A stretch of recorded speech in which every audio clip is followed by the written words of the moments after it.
Aïe, guys, c'est terminé. Le FC Barcelone remporte la Coupe du Roi 2024-2025. Guys, Barça, Dourat na Real, Dourat Noko, Dourat Noko. Cette saison, très franchement, le Barça est au-dessus du Real de Madrid.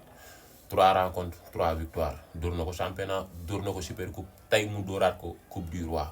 D'ailleurs, le Barça montre sa suprématie sur le Real Madrid. C'est une saison à oublier pour le Real Madrid. Real Madrid, Coupe du Roi pour au moins sauver sa saison, mais ça lui a passé au-dessus de ses mains. Vraiment, c'est une saison à oublier pour le Real Madrid. C'était un très bon match. Une très très très bonne finale, vraiment dans l'ensemble. Ñaari équipe ils ont tout donné, ils ont bien joué, tension yi bari won na, enjeu yi bari won na et tout. Dem joué nañ 120 minutes, Barça gagné ko par la marque de 3-2. Ñuy féliciter Catalans yépp di encourager les merengues di leen wax c'est une saison à oublier. Dem leen ngeen préparer ji déwén reposer wu ngeen recruter ay joueurs surtout. C'est plus important. Barça nak mi ngi continuer def saison bu extraordinaire bi nga xam ne moom la commencé. Deuxième trophée ci saison bi avec le Flick Ball. Flick gagne sa 7e finale d'affilée. 7 finales gars le Flick joué ci carrière am. Il a gagné 7 finales. Donc c'est Moussé 100% finale. Nous avons Barça légui dess na ko championnat ak li nga xamni mom moy Ligue des Champions pour faire le quadruplé. On va voir si le Barça va réussir à faire le quadruplé ou pas. Mais le am ba dess moy le Barça est sacré ce soir et félicitations à tous les Catalans. Du courage aux merengues. Gars yi ginnaaw bi ñu féliciter Barcelone dañuy ñëw analyser match bi objectivement parce que gars dans l'ensemble c'était un très bon match. Dañuy féliciter ñaari équipe yi parce que ils ont livré un match digne d'un classico. Très franchement cette saison pour man ñoo ngi soog a am le vrai classico boo nga xam ne dem na ba 120 minutes ñaari équipe yi te dem ba prolongation ñaari équipe yëpp xoox jeexal tàkk vraiment te début bi gi nga ñaari équipe yëpp kenn ku si nekk sa meilleur 11 nga teg vraiment. Mais nag y a des joueurs yoo xam ne ils se sont sortis du lot.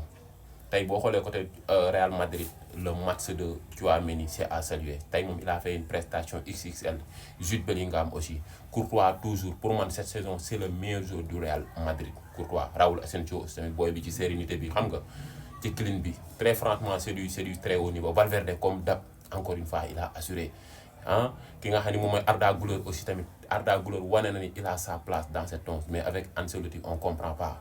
Vraiment match la boo xam ne tey pour man Real Madrid devait gagner ce match surtout bi mu mënee ki nga xam ne mooy Barça 2-1 boobu tu vois que ni les joueurs du Barça sont fatigués. Barça pare na ci match bi le Real avait la physionomie du match en main. Real dafa téyewoon match bi nii si loxoom mais ils n'ont pas su concrétiser les occasions, ils n'ont pas su concrétiser cet avantage.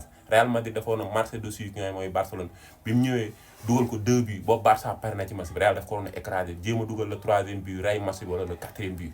Mais dafa bàyyi Barça ba mu ñëwaat ci match bi ci biu Ferran Torres boobu moo nekk li nga xam ne moo rebondiraat Barça moo ko indiwaat ci match bi mais en un moment Barça pare woon na ci match bi. Très franchement du côté du Barcelone ki nga xam ne mooy Rafinha ki nga xam ne Rafinha moom tey il a fait un match à oublier. Rafinha tey il a passé complètement à côté de son match.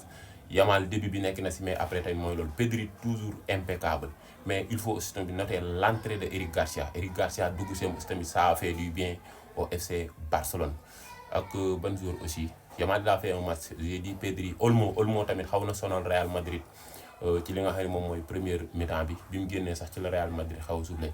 En tout cas là, dans l'ensemble tey am nañ un vrai classico. Il y a des joueurs qui se sont illustrés. Le Barça a l'emporté. Pour moi la meilleure équipe a gagné moo gën a mérité moo gën a bëgg match bi. Ça c'est joué sur le détail. Le Barça a gagné 2e trophée du FC Barcelone encore une fois. Félicitations les merengues. Dem leen ngeen defar ji dem leen ngeen recruter. Vraiment y a des joueurs au Real Madrid yoo xam ils ne méritent pas de porter le maillot du Real Madrid, qu'on se dise la vérité. Des jours très limités, joueurs yu des. Le Barça, le grand Real de Madrid, une institution dafa war a am ay joueurs de classe mondiale. J'espère que Real dina tirer ay leçons ci saison cauchemardesque bi mu def dem recruter renforcer li nga xam ne moom mooy effectivement. Vraiment nag gars yi c'était un match du Real Madrid. Tey moom au moins Real Madrid dafa na profité ci occasion bi wekki benn sax ci au moins ci Real ci Barça. Barça dóor na le championnat dóor le Super Coupe. Tey Real Madrid bi mu indee 4-4 de urgence bi da ngay xam ne Real Madrid au moins réussir na au moins pour la première fois de cette saison tenir tête ki nga xam ne mooy FC Barcelone. FC Barcelone semaine prochaine mi ngi jëm ci demi-finale Ligue des Champions. Boo ko indilee ammoniaque match bi yow boo ko wanee ne ko moo la gën a yaa ko gën a bëgg sa waay day bàyyi parce que Ligue des du bëgg ay joueurs am blessé te du bëgg am trop de fatigue parce que dafa aram match des matchs 2 rencontres cruciaux yoo xam ne daf ko war a préparer muy demi-finale aller-retour contre Inter de Milan.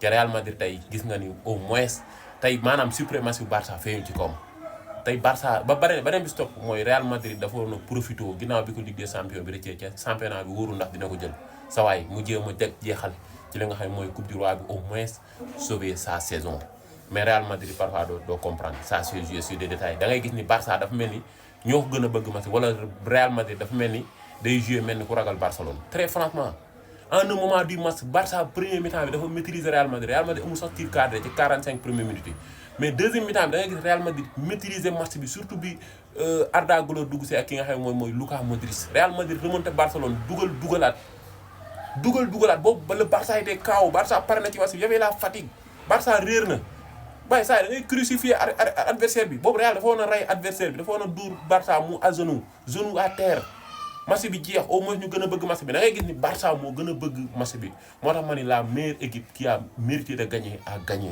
très franchement Barça moo gën a bëgg match bi ñoo gën a déterminant ñoo jàpp ba jusqu'au bout ñoom ñoo gagné. Ni nga ça c'est joué sur des détails mais très franchement Real Madrid cette saison sont devenus méconnaissables pour man trophée bi dinañ ci teg seen bakkan.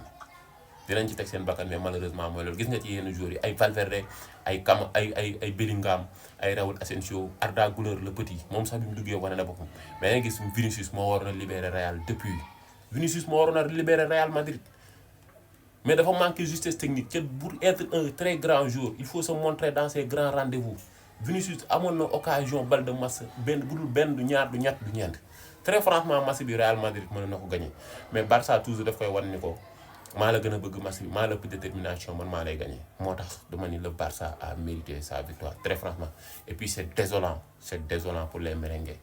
mais gars yi bu xew mi neex ba gars yi fàtte jëmm ji muy Hansi Flick man moom laa njëkk a tireel chapeau bu Barça demee ba am deuxième trophée bu Barça ñëwee ba reterroriser waat Real Madrid daje moom cette saison 3 fois traumatiser ko 3 fois ba pare Barça nekk ci 2 sacres d'affilée. nekk di xëccoo ñu naan day jël quadruple du jël quadruple gars yi c'est grâce à Hansi Flick très franchement il a métamorphosé il a changé cette équipe du Barça kon nag bu xew mi neex ba gars yi naan ay Yamal Olmo fii Rafinha fii Lewandowski fii c'est bien beau Pedri aussi mais pour man le maître à jouer le père fondateur la pièce maîtresse c'est Hansi Flick même ay Pedri yi ngeen di wax depuis bi mu ñëwee gis nga il se blesse rarement Rafinha on est en train de voir la meilleure version de Rafinha Yamal gis ngeen ko transformation physique bi ci maturité bi maanaam beaucoup de joueurs se sont métamorphosés sous l'ère Flick on a vu un Barça boo nga xam ne surtout aspect mental Barça léegi temps faible am ils savent le gérer te lu manqué woon Barça ci 10 dernières années yi la moo tax ñu jàpp ni kii nii la pièce maîtresse de cette équipe du Barcelone de telle métamorphose man moom toujours Hansi Flick laay commencé quoi vraiment bu wax ji neex na ba ngeen fàtte di leen fàttali il n'a jamais perdu une finale ñàkkagul finale xaw ma nag football moom moog la mbayam ku ci yàq gi di nga am sax tàkkusaan mais il a fait 7 finales 7 victoires il a fait 2 finales 2 victoires avec le FC Barcelone gars yi Hansi Flick c'est le coach qu'il pense être. gars yi le Real Madrid a perdu certes mais il y a un joueur qui s'est sorti du lot il y a un joueur qui a montré au monde entier que ni il a sa place dans cette équipe du Real Madrid muy le jeune Arda Güler le produit turc gars yi booy bi est-ce que gis ngeen aisance technique bi est-ce que gis ngeen sorte de balle yi est-ce que gis ngeen booy bi maanaam technicité bi nekk ci booy Güler Ancelotti a tort sur toute la ligne Ancelotti depuis toute la saison da nga nelaw Ancelotti da nga mën genre booy yi ci saison bi ca doo leen football loo Arda Güler ay morom ñooy football boo demee bu nit ki bu nekkoon Barça day football bu nekkoon beneen équipe bu mel Liverpool Paris Saint-Germain day football ci ay moromam ñooy football ay Lamine Yamal ay Fabien Ruiz ay Désiré Doué ay moromam lan ci ay moromam ñooy toj Europe barke alxuraan ku seetaan Arda Güler tey booy bi ni mu doon organiser dynamiser ci militaire nga xam ne booy bii nii bu coach bu sérieux yoroon Real de Madrid dans une équipe très sérieuse kii dafa war di football te li nga manqué woon ci cross lu bëree bëri booy bu mën na la ko indil am na aisance technique maanaam gi nga pexe xam-xam du pexe sa waay boo mënee rek mën nga te booy bi da ngay xam ni très franchement mën na Real perte na certes mais tey moom vraiment il m'a épaté ca wane na ni barke alxuraan Ancelotti a eu tort sur lui gars yi chapeau bas waay à Arda Güler may leen ko ay kër vraiment il le mérite.